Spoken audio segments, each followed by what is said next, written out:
No nii, võistlused siin Zhengzhous on ametlikult läbi. Võidusõit just mõned minutid tagasi lõppes. Meeskonnakaaslane Joonas Anderson võitis. Tema jaoks nii-öelda maksimumtulemus. Tema õnneks, siis nii-öelda teiste ebaõnneks Erik Stark ja Rusty Wyatt mõlemad katkestasid. Ehk siis tema 2 kõige suuremat tiitlikonkurenti, et ta sai endale päris head punktid ja teised jäid siis nendest punktidest nüüd küll ilma.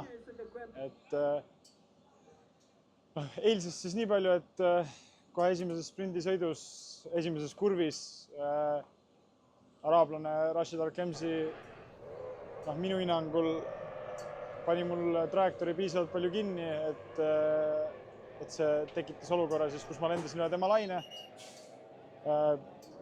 180 midagi kilomeetrit tunnis lendasin üle laine, see tõstis ühe külje üles, maandudes paat võttis kinni ja siis peale seda olin lihtsalt kaasreisija, et ei olnudki nagu rohkem midagi teha.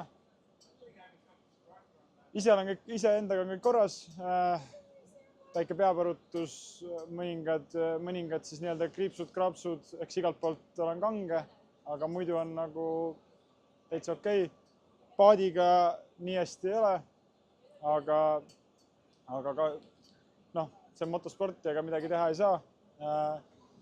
Eks näis, loodetavasti on paat parandatav, vähemalt praegu kõikide eelduste kohaselt tundub, et on. Ja eks paneme paadi uuesti kokku ja näeme, mis siis saab.